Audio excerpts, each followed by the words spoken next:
하나님 말씀은 이사야서 제60장 1절에서 3절입니다. 구약성경 1040페이지에 있습니다. 이사야서 60장 1절에서 3절 말씀입니다. 찾으셨으면 우리 한 목소리로 같이 읽습니다. 시작. 일어나라, 빛을 발하라.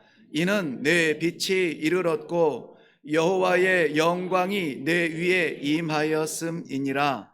보라, 어둠이 땅을 덮을 것이며 캄캄함이 만민을 가리려니와 오직 여호와께서 내 위에 임하실 것이며 그의 영광이 내 위에 나타나리니 나라들은 내 빛으로 왕들은 비치는 내 광명으로 나아오리라. 아멘. 우리 장로님께서 기도하셨지만 말씀 대하기 전에 제가 한 번 더 기도하고 말씀 나누도록 하겠습니다.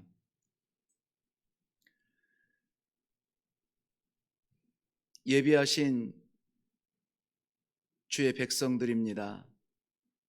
우리 하나님께서 말씀하여 주시되 얼떨결에 살아가는 삶이 아니라 맡은 바 이 평안의 사역을 감당할 수 있는 하나님의 사자들로 살아가게 하여 주시옵소서. 영혼을 들여 찬양한 주의 종에게 함께하여 주시사 주신 탤런트 사람의 귀를 즐겁게 하지 아니하며 여호와 하나님 그 마음을 세상에 선포하는 일로 이렇게 쓰임받았습니다. 섬기는 가운데 기쁨이 있게 하시고 섬기는 독일교회도 하나님 이 맡기신 사명 어디에서 왔든지 어떤 일로 왔든지 묻지 아니하고 그들의 안타까운 마음을 품어주고 사랑으로 주의 복음을 증거하려고 몸부림치는 교회의 사명이 본이 되게 하시고 마지막 시대에 우리 하나님께서 기뻐하시는 주의 제단 되게 하여 주시옵소서. 일회교회에도 동일한 꿈을 주시고 감당할 수 있는 능력을 주시고 이 사명을 통하여서 우리 하나님 아버지 기뻐하시는 교회의 사명이 분명하게 나타나게 하여 주시옵소서. 이 시간에도 친히 말씀하여 주실 줄로 믿사옵고 예수님 이름으로 기도하옵나이다. 아멘.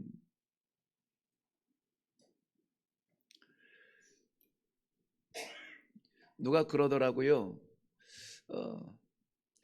천금으로 녹이지 못한 것을 이 노래로 그 마음을 녹인다고 했는데 제가 10시간 설교하는 것보다 우리 찬양에 그 감동이 있습니다. 게다가 일부 예배 때도 고백했지만 오늘 기도하신 장로님의 그 기도가 제 설교의 전부인데요. 조금 제가 이 비밀을 더 잘 지켜야 되겠다는 생각이 들어요. 언제 와서 제 원고를 보셨는지 거의 빠짐이 없는 엑기스를 다 모아서 기도를 해주셔서 저는 뭐 더 이상 할 말이 없습니다. 일부 예배 설교 들으시니까 맞죠? 네. 그래도 네.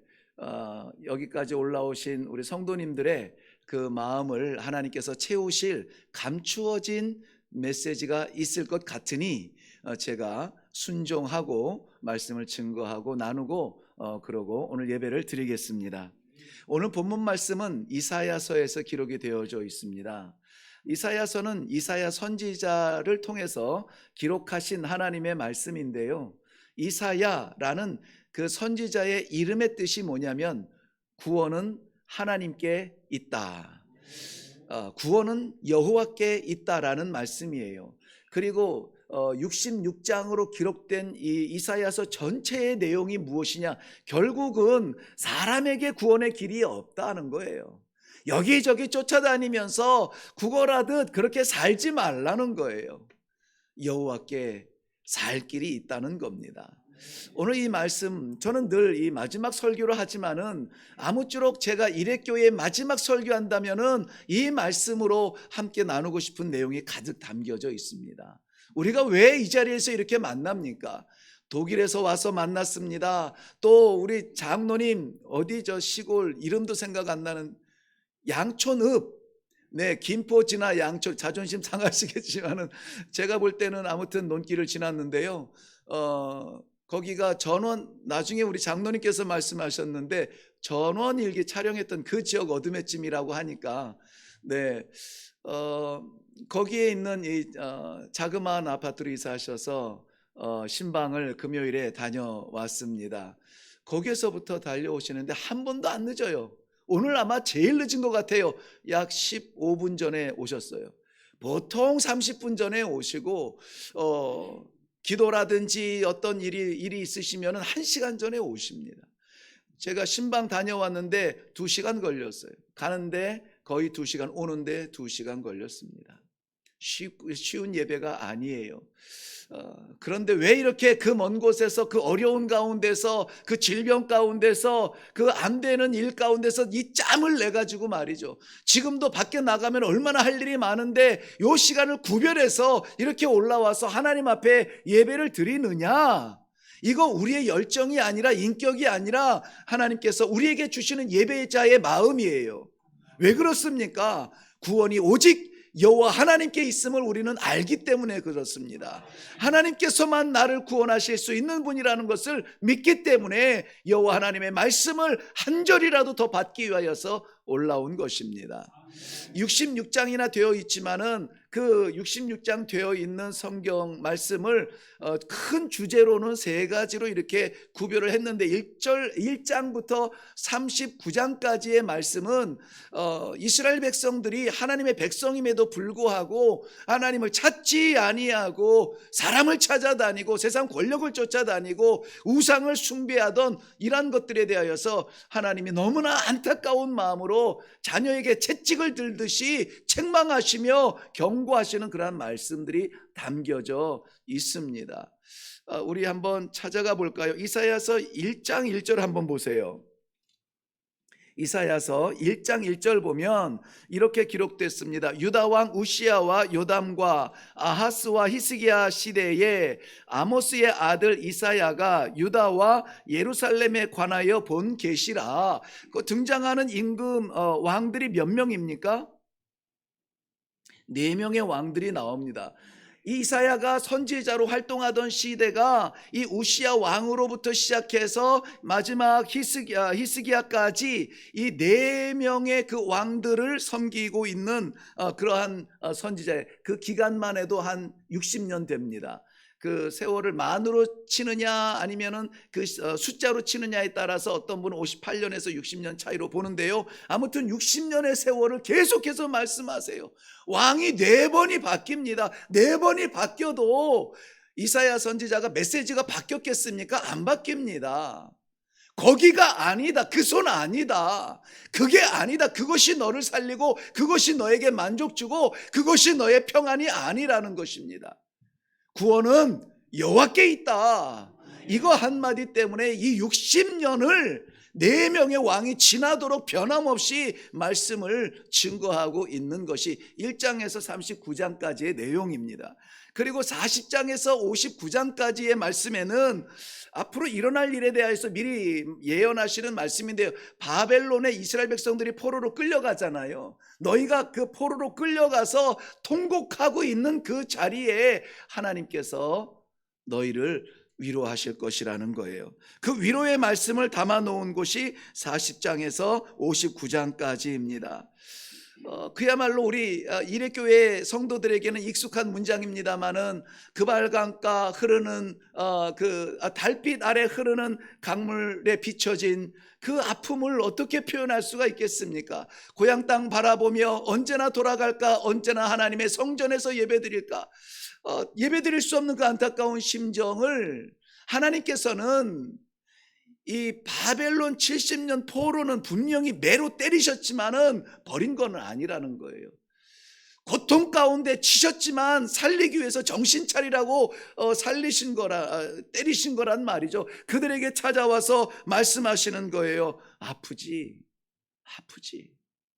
나도 알아. 내가 안다. 많이 힘들지. 내가 알지. 그럴 때 이스라엘 백성들이 정말 아프네요. 그러게 왜 때리셨어요? 그러게 왜 우리를 이 이방의 포로로 보내셨어요? 이러면은 정말 소망이 없는 백성이죠. 네, 우리 하나님과 싸우자는 얘기고, 그런가 하면은 이스라엘 백성들이 네, 아닙니다. 저희가 잘못했어요. 잘못했어요. 때리신 아버지께서 그 70년을 바라보면서 안타까워서 얘야 많이 아팠지 많이 아팠지 좀 이렇게 손을 내밀 때는 그 손 붙잡고 아닙니다 아버지 내가 잘못했어요. 내가 딴 거 찾았어요. 내가 딴 거 붙잡았습니다. 그거면 될 줄 알았어요 라고 후회하고 회개하면 되는데 그거 안 합니다. 그거 안 해요. 우리도 안 합니다. 마지막 60장에서 66장까지가 아주 중요한 결론의 말씀인데요. 그 결론의 말씀이 무엇냐면은 바벨론에서 돌아온 이스라엘 백성들, 분명 70년 약속한 시간이 지나면은 돌아오게 하세요. 돌아오게 하십니다. 아무도 오고 싶지 않은가 봐요. 계속 바벨론에 계시고 싶으세요? 네. 하나님께서 정하신 거기 때문에 하나님의 때가 되면 반드시 돌아옵니다. 지금 고통스럽고 이해되지 않는 상황에 있을지라도 찬양은 무슨 눈물 나는데요. 기도는 무슨 괴로워 죽겠는데요. 이런 상황이 있을지라도 하나님께서 작정하신 시간 되면은 돌아옵니다. 이스라엘 백성들 예루살렘으로 돌아왔으니까 이제 여기서 잘 살아라가 아니라 돌아온 백성들에게 사명을 주시는 것이 60장에서 66장까지예요. 그러니까 돌아오게 하시는 것은 이유가 있죠. 왜? 사명 때문에. 하나님 앞에 그냥 병 고쳐달라고 기도하지 마세요. 어떤 물질의 축복 달라고 기도하지 마세요. 이유를 대세요. 왜 건강해야 되는지, 왜 물질의 축복을 받아야 되는지 이유를 대세요. 하나님 앞에 하나님이 꼼짝 못하도록 이유를 대세요. 건강 주시면 마지막 생명 다할 때까지 주의 복음 증거하겠습니다. 나 같은 죄인 살리신 하나님의 사랑 이 세상에 증거하고 나누며 살겠습니다. 내가 내 자리만 주장했는데 저 어둠 가운데 있는 답답한 심령들 품에 안고 기도하는 사람으로 사명 다하겠습니다. 이유를 대세요. 우리 하나님께서 그 이유가 아름답거든 우리가 부족해도 그래 한번 해볼래? 건강 주시죠. 재물 채워주시죠. 재물 자체는 죄가 아니에요. 재물이 있다는 걸 부끄러워하는 사람도 있는데 막 이렇게 너무 겸손해서 막으시는 분이 있는데 아닙니다. 재물을 어떻게 쓰느냐가 부끄럽게 쓰느냐 자랑스럽게 쓰느냐죠. 제가 아는 우리 이 지역에서 사업하시는 우리 성도들도 마찬가지. 얼마나 열심히 일합니까? 거짓 안 하고 정직하게 일합니까? 그렇게 일해야죠. 뛰면서 일해야죠. 남보다 부지런해야죠. 정직해야죠. 더 신선한 걸로 섬겨야죠. 최선을 다해야죠. 그래서 받는 축복이 있거든. 어떻게 쓸 거냐? 이게 목적인 거죠. 그 중심에 오늘 60장이 기록되어져 있는 겁니다. 우리가 하나님 앞에 쓰임받기 위해서 뭔가를 준비해야 되고 내가 그것을 위해서 훈련받아야 되고 야 내가 정신 차려야 되는데 내 다 좋고 귀한 마음이에요. 그런데 우리가 준비한 무엇이 아니라 내가 좀 이렇게 준비가 되면 내가 깔아앉으면 내가 할 수 있으면 하는 것이 아니라 오늘 본문은 뭐라고 말씀하냐면은 일어나라 일어나라 빛을 발하라 이렇게 말씀하세요. 아마 신앙생활 하면서 많이 들었던 말씀일 거고 설교도 많이 들었을 거예요. 일어나라 빛을 발하라. 여기에는 이 한 문장인 것 같은데 문장이 나눠져 있습니다. 어떻게 나눠졌냐면 너희는 일어날지어다 일어나라라는 거예요. 그리고 너희는 빛을 발하라는 것입니다. 그것을 아주 아이처럼 이렇게 적용을 해보면 앉아서 빛 발하지 말라고요. 일어나서 빛을 발하라고요. 네, 아이처럼 적용하자면 앉아서 빛을 내는 것보다 일어나서 빛을 발하면 훨씬 더 넓게 빛을 낼 수 있죠. 그런 의미도 있습니다. 게으르지 말라는 의미도 있어요. 그렇다면은 일어나라라는 의미가 무엇일까? 그거 한번 좀 같이 묵상해 보려고 합니다. 물론 우리가 앉은 자리에서 일어나는 그 형상도 의미는 하고 있습니다. 그런데 그것보다 조금 더 하나님께서는 의미를 담으셨어요. 뭐냐면은 우리 군대 갔다 오신 분들은 아시겠고 군인 남친을 두었던 분들도 아시겠지만은 군대 들어가면은 그 부대에 들어가잖아요. 부대에 들어가면은 그 들어가자마자 제일 첫 번째 나타나는 거울이 있든지 사진이 있든지 그래요. 그 군대 쪽에서 보면은 나올 때죠. 군대를 나와서 휴가를 가든 외박을 나가든 나가기 직전에 정문 옆에 위병소라고 있는데 그 옆에 거울이 붙어 있든지 사진이 붙어 있는데 혹시 뭐가 붙어 있는지 기억나시는 분 계시나요? 아는 분 계세요? 네. 거기에 어떤 그림이 있냐면은 군인, 아주 잘생긴 군인이 옷을 깨끗하게 입고 이렇게 차렷한 모습이 있고요. 그 옆에는 경례하는 이 모습이 있습니다. 들어가는 사람들에게는 휴가를 마치고 들어갈 때에 밖에서 네가 휴가 동안에 어떻게 지냈는지 모르겠지만은 이 안은 그 정신 가지고는 안 된다. 군인 정신으로 들어가야 된다. 해가지고 이 옷을 이렇게 좀 가다듬고 딱 정리하고 그러고 들어가요. 그리고 휴가 나올 사람들은 군부대에서 이 긴장하고 있다가 사회 나가면은 마치 무슨 물고기가 물에 풀어놓은 것처럼 마구 살 것 같아서 너는 군인이야. 이거 마지막까지 가르쳐 주는 것이 그 거울에 비친 자기의 모습입니다. 그래서 딱 이렇게 해야 돼요. 그리고 군대에 들어가면은 우리 자녀들 다 군대에 들어가신 분도 있고 이제 가야 될 분도 있죠. 훈련소에 입소하면은 군인으로서 제일 처음 훈련받는 것이 있습니다. 그것은 뭐냐면은 차렷이에요. 차렷 하는 거죠. 차렷. 우리가 차렷이라는 말은 많이 못 들어봤지만 영화보다면은 이 영화를 보다 보면은 영화에서 텐션 하는 거 이런 거 들어봤죠. 예, 그게 뭐냐면은 동작 그만 이런 말이에요. 동작 그만, 차렷 이런 거예요. 왜 그렇습니까? 무슨 행동을 하고 있었던지 이 차렷 하면은 정신을 바짝 차리고 긴장해야 됩니다. 밥을 먹다가도 차렷하면 벌떡 일어나야 되는 것이죠. 그 의미의 단어가 뭐냐면 오늘 말씀에 너희는 일어나라 하는 거예요. 일어나라. 힘들어서 땀 흘리고 벅벅 흘리면서 소망 없는 사람처럼 아이들 표현입니다. 나자빠져 있는 순간에도 우리 하나님께서 너는 일어나라 하면 벌떡 일어나서 차렷 자세로 서야 돼요. 군인들은 예외가 없습니다. 예외가 없어요. 이 노동을 하다가도 동작 그만하면은 딱 차렷을 하죠. 왜? 상관이 나타날 때. 상관이 나타나면은 무엇을 하고 있든지 그 상관이 하는 이야기를 들어야 됩니다. 제가 이것을 하고 있었거든요. 변명이 아니라 설명이 필요 없어요. 그냥 이 사령관이 명령을 딱 하면 이제까지 내가 하던 모든 걸 다 내려놓고 바로 그것을 향해서 해야 돼요. 내가 열심히 청소하고 있었는데 야, 너 유병소 좀 갔다 와. 그러면은 네, 알겠습니다 하고 유병소 뛰어가야 됩니다. 여기는 어떻게 될지 상관 없어요. 청소하다가 엎질러진 거는 난 몰라요. 명령 받은 것을 하는 것이죠. 그러므로 오늘 너희는 일어나라 하는 것은 단지 정신 차리고 자리에서 벌떡 일어나라가 아니라 내가 너에게 할 말이 있으니 집중하라는 말씀이에요. 하나님의 백성은 누구의 말을 듣습니까? 하나님의 말씀을 들어요. 하나님의 말씀. 물론 이런저런 삶의 모양, 우리 여기 앉아있는 모든 성도들이 다 다양한 삶의 모양이 있어서 가지고 있는 고민의 모양도 다릅니다. 괴로움의 모양도 달라요. 기쁨과 즐거움의 모양도 달라요. 다양하지만 그러나 여호와께서 일어나라 할 때에는 우리 모두 다가 깜짝 놀라서 차렷하고 하나님의 말씀을 받아야 되는 것인데요. 오늘이 바로 그날입니다. 그러니 저 문 밖에 있는 다른 것들은 다 잊으세요. 다 내려놓고 너는 일어나라 했으니 차렷 자세로 하나님의 말씀을 받기를 바랍니다. 하나님의 말씀은 오늘은 명령어로 쓰여져 있습니다. 하나님이 우리와 상담하지 않으세요. 명령하고 계시는 것입니다. 왜 하나님께서 이렇게 우리들에게 명령하여 주시냐면은 하나님이 갖고 계시는 꿈이 있어서 그래요. 우리에게 명령을 주셨을 때에는 내가 너를 신뢰한다라고 하는 이 감격스러움과 더불어서 야, 네가 이 일을 할 수 있을 것 같아. 너라면은 맡길 수 있을 것 같아. 너니까 맡기는 거야 라고 하는 하나님의 꿈이 담겨져 있어요. 하나님의 꿈을 받은 사람들이 되기를 바랍니다.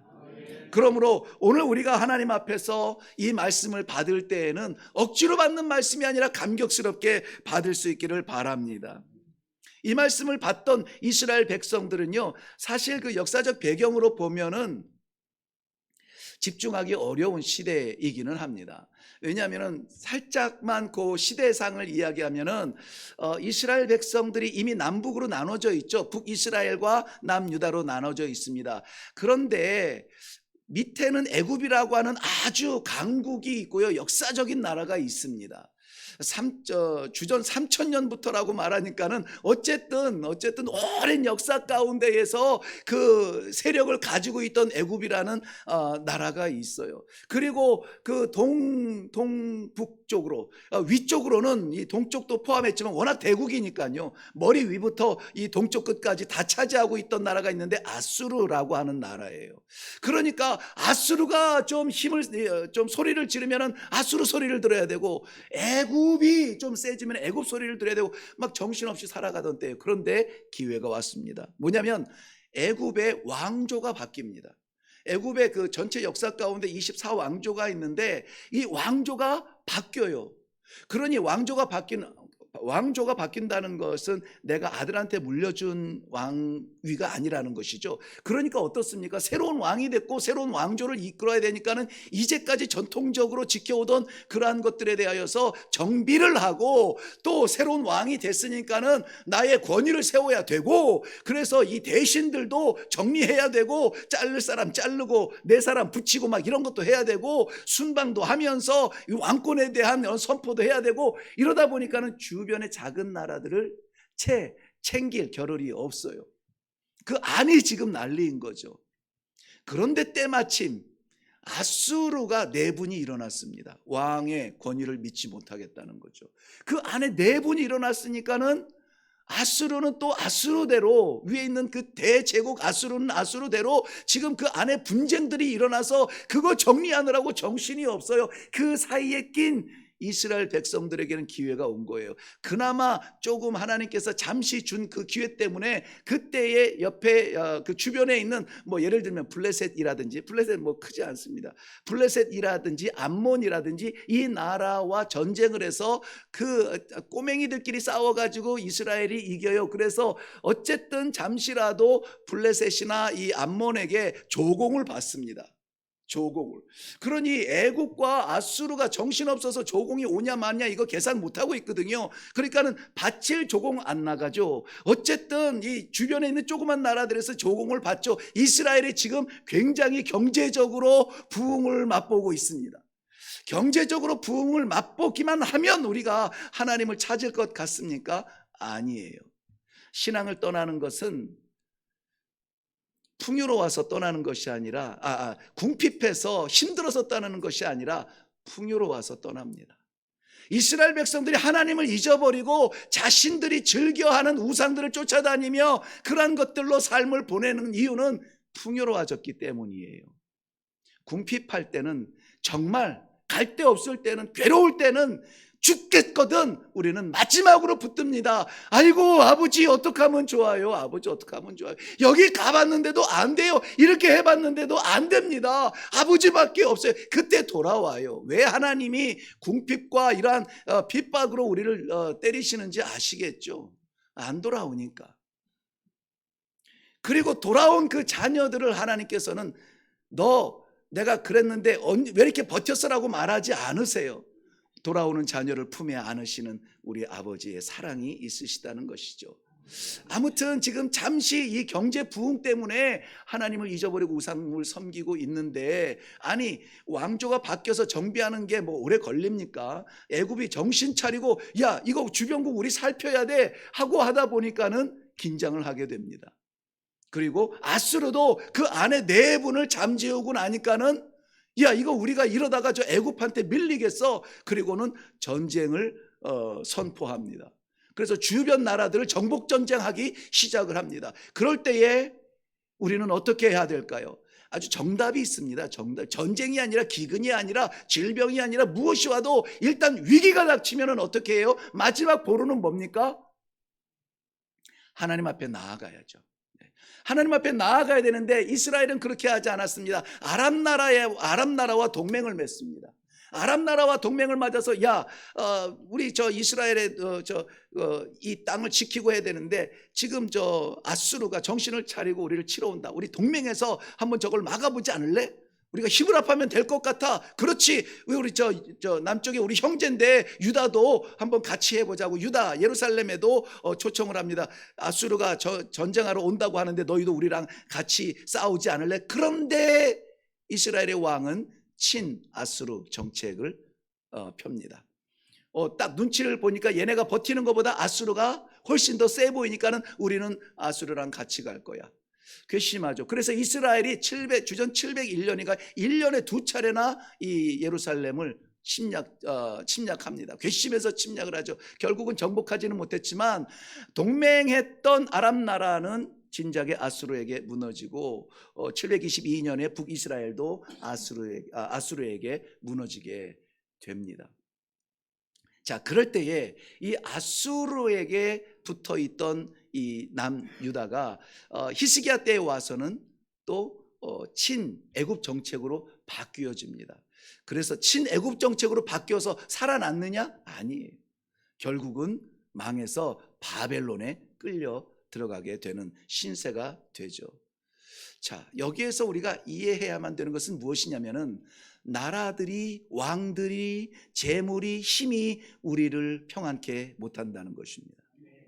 여기서 이 손을 잡으면 살 것 같았고 저기에서 저걸 붙잡으면 기쁠 것 같았는데 결국은 70년 포로 생활을 겪게 됩니다. 그때에 하나님께서 오늘 70년 동안의 이 모든 숙제를 마무리해 갈 즈음에 하나님께서 오늘 주시는 말씀이 이사야서 60장 말씀이세요. 너희는 거기에 그대로 묻힐 사람들이 아니라는 거예요. 그대로 죽을 사람이 아니라는 겁니다. 그대로 죄 가운데 망할 사람이 아니라는 것입니다. 하나님께서는 우리는 하나님을 잊어도 하나님은 우리를 잊지 아니하세요. 우리는 하나님을 떠나도 하나님은 우리를 놓지 아니하세요. 얼마나 많이 우리 경험합니까? 얼마나 많이 경험해요. 그런데 하나님은 변하지 아니하시는 하나님, 한번 내 것이라 잡았으면은 변하지 아니하시는 하나님께서 영원토록 우리를 잡으시고 인생의 마지막 순간에 하나님 나라를 볼 수 있게 하는 그 축복이 있을 줄로 믿습니다. 하나님께서는 오늘 이 역사를 통해서 우리들에게도 일어나라 말씀하시고 우리 삶의 자리를 모르지만 나는 모르지만 아시는 하나님께서 내가 안다, 알아. 그런데 아는 걸로 끝나는 것이 아니라 일어나라 라고 말씀하시는 것이죠. 왜요? 사명을 주시기 위해서, 명령을 주시기 위해서. 일어나서 살리는 것으로 끝나는 것이 아니라 일어나서 회복시켜서 예루살렘으로 돌아오게 하는 것이 끝이 아니라 모든 나라와 모든 민족이 너의 빛으로 나아오리라. 왕들이 너에게로 나아오리라. 이것은 전쟁하러 오겠다는 말이 아니라 굴복함으로 나아오겠다는 것이거든요. 세상을 두려워하지 마십시오. 없어도 될 것 때문에 영원한 것을 포기하지 마십시오. 영원한 것을 잡았다면 없어도 될 것들은 없어도 괜찮아요. 그 없어도 될 것을 우리가 붙잡느라고 반드시 있어야 되는 하나님을 잃어버리는 그러한 불행이 우리에게 없기를 바랍니다. 일어나라 말씀하셨을 때에는 이제는 때가 된 겁니다. 이제는 때가 됐어요. 여기 90 넘으신 어르신도 계시고 60, 50 다양한 연령층이 있지만은 그때는 우리가 정하는 것 아니요. 하나님께서 정하시는 것입니다. 늦었다 생각하지 마시고 지금 오늘 말씀 받았으니 오늘 이 말씀 받고 무장하여서 정신 차리고 사명 감당하여 하나님의 빛으로 쓰임받게 하여 주시옵소서. 기도하는 시간 되기를 바랍니다. 이 명령을 받는 사람이 복된 거예요. 이 말씀을 듣지도 보지도 못하고 관심도 없는 사람들이 이 지구촌에 60억 가까운 사람이 그렇게 살아가고 있어요. 그 가운데 나를 택하시고 뽑으시고 예배 가운데서 이 말씀을 받게 하시니 얼마나 감사합니까? 지구촌에 기독교인이라고 다 박박 긁어 모아봤자 지금 20%가 넘을까 말까 합니다. 그러니까는 한 20억이 안 되지 않을까 싶어요. 네. 60억 넘는 사람들은 이 80억 가운데에서 그리스도의 말씀에 관심이 없어요. 하나님의 나라에 관심이 없습니다. 그런데 오늘 우리들에게 이 말씀을 주시는 거예요. 자, 이 말씀을 누가 받아야 되느냐? 주님, 접니다. 저에게 말씀해 주옵소서. 왜냐하면 내가 잠자고 있었습니다. 내가 쓰러져 있었습니다. 내가 힘들어서 하늘문 닫고 땅굴 파고 머리 뒤밀고 숨어 있었습니다. 저에게 말씀하여 주옵소서. 담대하게 우리 마음문이 열리기를 바랍니다. 이스라엘 백성들이 잠을 자고 있을 때 우리 하나님께서는 그들을 깨우시는 겁니다. 예수님께서도 누가복음에 보면은 예수님께서도 그의 제자들 사역의 사명의 마지막 고지를 넘기 위하여서 땀을 흘리며 땀이 핏방울 되도록 기도하는데 그 제자들은 피곤해 지쳐서 잠을 자고 있었습니다. 예수님께서 그 제자들에게 찾아와서 하신 말씀이 무엇입니까? 일어나라, 일어나라. 왜요? 시험에 들지 않게 깨어 기도하라는 것입니다. 일어나야 돼요. 게으른 자리에서 일어나 깨어 기도해야 됩니다. 좌절의 자리에서 기도가 있는데 기도하지 아니하고 좌절 먼저 하는 것 얼마나 바보입니까? 오늘도 신앙의 깊은 잠 가운데 헷갈리는 부분이 있거든. 뭐 하라고요? 깨어 기도하라라고 말씀하고 있습니다. 뿐만이 아니라 우리 가운데 혹시 혜택이 영향이 있는 분은 본인의 말씀으로 받고 기도하시면 됩니다. 우리 장로님께서도 기도하셨지만 우리 바돌로메를 고쳐주시고 나사로를 살리시고 병들어서 나는 부족합니다, 연약합니다, 좌절했던 그 사람들에게 이렇게 말씀하시는 것이죠. 마가복음 2장 9절 말씀에 중풍병으로 누워있던 병자에게 예수님은 이렇게 말씀하십니다. 일어나라! 일어나서 내 침상을 걷어서 가지고 가라. 마가복음 3장 3절 말씀에는 손 마른 자에게도 동일한 말씀을 하세요. 일어나라, 일어나라. 소경 바디메오의 눈을 뜨실 때에도 일어나라, 내 믿음이 너를 고쳤느니라 말씀하고 계십니다. 이 믿음의 깊은 잠 가운데 빠졌거든 일어나시고, 믿음의 이 치명적인 질병 가운데, 이 상처 가운데 묻혀 있다면 일어나시기를 바랍니다. 힘없고 기력 잃은 좌절에 병든 자들이 오늘 이 말씀을 받을 것입니다. 일어나라 하는 것이죠. 뿐만이 아니라 예수님은 아주 독특한 명령을 하시는데요, 바로 죽은 자에게 명령하십니다. 죽은 자에게. 누가복음 7장 14절 말씀에는 예루살렘 성 입구 근처에서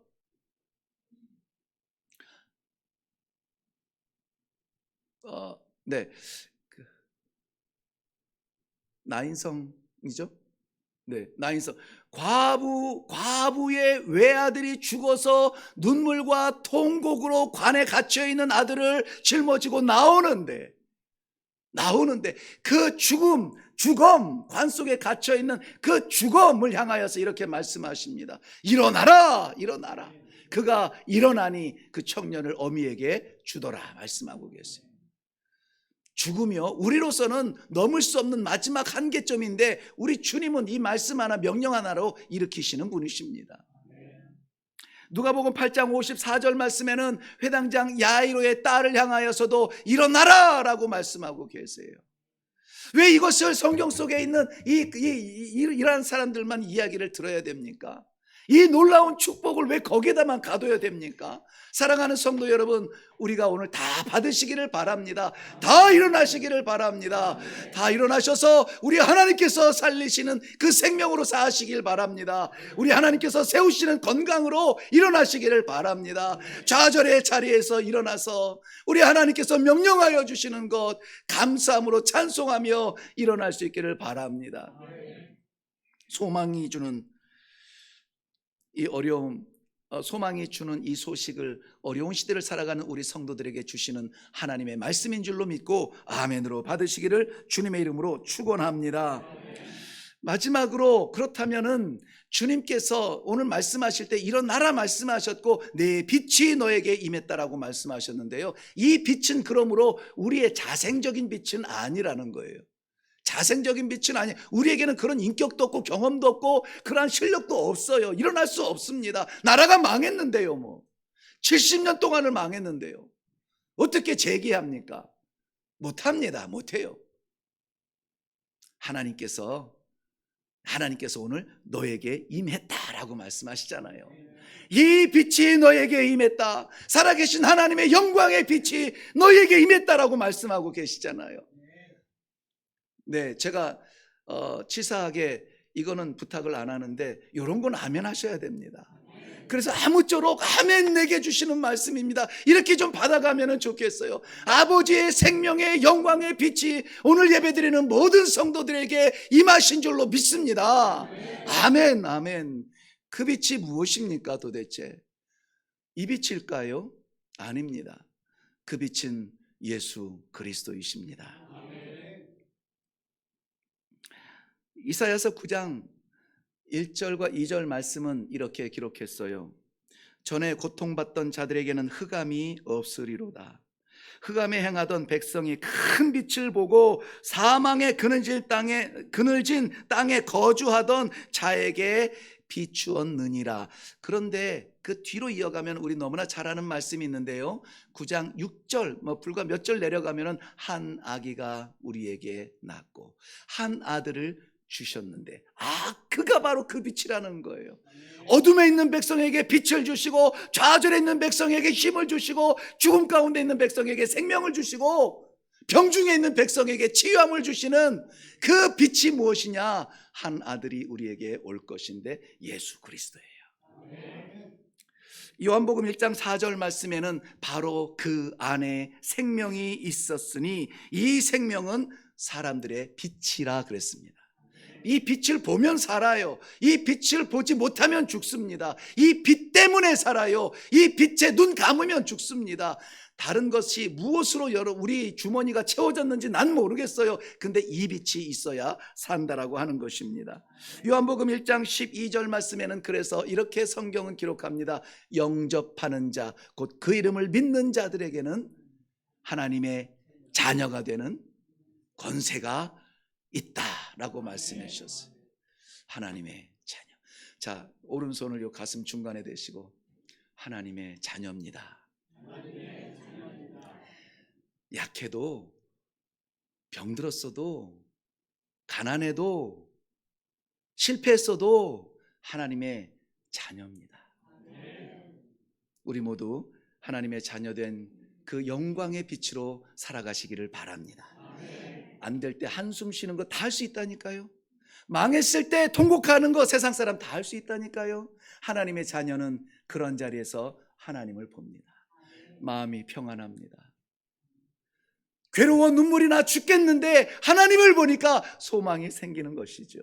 나는 못하겠는데, 나는 주저앉을 수밖에 없는 두 다리가 부들부들 떨리는데 하나님께서 내 손을 잡아주시니까는 그 죽음의 계곡에서 일어나서 능선을 향하여서 올라갈 수 있다고 다시 일어나는 것입니다. 예수 그리스도가 우리의 빛입니다. 기도하겠습니다. 오늘도 가감 없이, 오늘도 가리지 아니하시고 무한 능력, 무한 사랑으로 주의 사랑하는 백성들에게 이 빛을 비추어 주시니 감사합니다. 한 명도 마음 다쳐 이 빛 바라보지 못하고 컬컬하게 내려가지 않도록 주 예수 그리스도의 생명의 영광의 빛을 다 받고 감사함으로 찬송하며 내려갈 수 있도록 역사하여 주시옵소서. 감사드리며 예수님의 이름으로 기도하옵나이다. 아멘.